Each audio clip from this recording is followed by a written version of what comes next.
سفيان مبروك البشرى ديال المغاربه اليوم، الذهب، افضل هديه للمغرب كله. فاول شيء انا جيت سعيد بالفوز ديالي اليوم.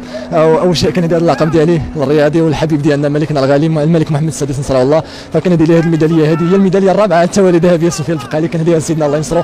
فشكرا هذا الشعب المغربي، شكرا للناس اللي ساندوا سفيان البقالي سواء قبل الالعاب الاولمبيه ديال باريس او لا من البدايات ديال سفيان البقالي، حيت الناس اللي متبعين رياضه العاب القوى كيعرفوا سفيان البقالي خدا هذا العتيق ديالو بانه يحقق نتائج ايجابيه من الالعاب الاولمبيه ديال ريو دي جانيرو. فالحمد لله مشيت ايطاب باغ ايطاب كنقولوا، مشيت بالخدمه ديالي بالثقه ديالي بالتفاني ديالي في العمل ديالي بالرزانه ديالي في العمل ديالي مع الناس اللي كيبغيوني وكنبغيهم، اللي هو المدرب ديالي السي كريم التمساني اللي كنساهش من المنبر هذا، فكنشكر على التضحيات كامله ديالو اللي كيقوم معايا بها. كذلك كنشكر الام والاب ديالي والاهل ديالي على الدعم ديالهم، فالحمد لله رضات الوالدين دائما واقف معايا.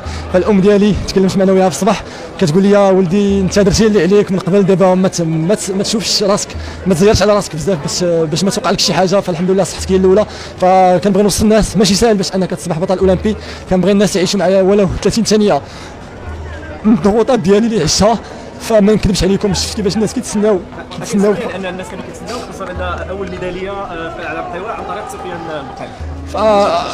ماشي الضغط ديال هذا الشيء، اما الضغط اللي كان عندي هذه السنه هذه، وكانت عندي اصابه قويه اللي ما انني ما استطعتش انني نتغلب عليها حتى شهر 4، عاد قدرت حتى الافريل يلاه كنتمنى نتشافى من الاصابه ديالي، فكانت حتى المشاركه ديالي في الالعاب الاولمبيه ما مضموناش. فالحمد لله ربي كبير، وكنشوف كيفاش رجعت وكيفاش برضات الوالدين، وربي وقف معايا باش انني رجعت. ما خديتش السباقات ولكن استطعت انني نتدارك التدريب ديالي ونرجع في النهار اللي خصني نكون فيه واجد، اللي هو النهار هذا الكبير الحمد لله، ونهدي البلاد ديالي ميداليه غاليه. كيفاش مشيتي تكتيكيا هذا السباق؟ كنت مع الكينيين مع الاثيوبيين غير ما رقم قياسيه، كانت مرحله اليوم في السباق. فاليوم يمكن طبقت المقوله ديال بزاف ديال الناس والزملاء الصحفيين من قبل اللي كانوا كيقولوا بان خطه غادي توقع من الاثيوبيين ولا خطه غادي توقع من الكينيين. فالسباقات اللي خديتها من قبل كلها عمرها كانت خطه، اليوم كانت خطه مباشره من بدايه السباق. فانا كنت مستعد، يعني كنا موجدين لجوج ديال الحوايج، اما السباق غادي يكون بطيء ولا السباق غادي يكون سريع. بالنسبه لي كنت كنفضل السباق انه يكون سريع، فالاول كان سريع، يعني شفت من الديبار ان الاثيوبي اللي لاميشا كالما شاف الاثيوبي اللي معاه، عرفت بانهم دايرين ليه ارانب، فقلت انا خصني نتبع هذا الاثيوبي هذا، ما غاديش نبقى مع التالي. فتفاجئت في وسط السباق انهم ما بقاوش قادرين انهم يمشيو.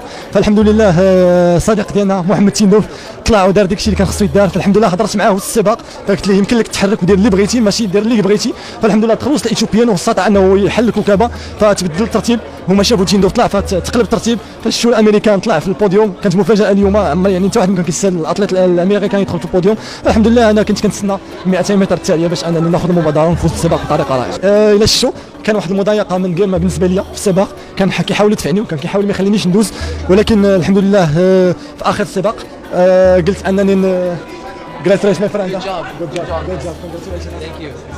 Congratulations. Thank you.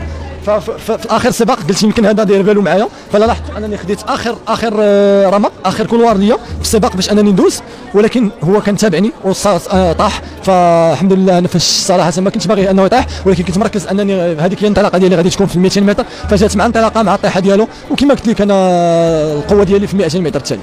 سفيان المغرب كله كان كينتظر هذا النهائي اليوم، كان كينتظر اول ميداليه. قول لي كيفاش عشتي ما بين البارح واليوم، كيفاش ساعد ديال السباق، وكيفاش جريتي السباق، وواش كنتي مآمن بانك غتفوز بالذهبيه اليوم، ولا كنتي كتقول ممكن كاين منافسه قويه؟ بصح المنافسه كاينه، ولكن كما قلت انا جيت من الاول انني غادي ناخذ الميداليه الذهبيه ولا شيء من غير الميداليه الذهبيه. فالاستعدادات ديالي هي اللي كتخليني انني نقول غادي ناخذ الميداليه الذهبيه، وكذلك التجربه الحمد لله اللي تراكمت عليا هذه 4 سنوات وانا كنحقق ميداليه ذهبيه سواء في بطولات العالم او العاب اولمبيه. فهذا شيء جميل بالنسبه لي وشيء رائع. فالحمد لله انا فرحان بزاف اليوم، وهديت البلد ديالي ميداليه غاليه، ودخلنا في سبورة الميداليات ان شاء الله، ونتمنى ان شاء الله التوفيق. كذلك المنتخب الوطني المغربي غدا ان شاء الله باش يحققوا ميداليه برونزيه، كذلك باش يدخلوا معنا في سبورة الترتيب ان شاء الله. ان شاء الله. شكرا.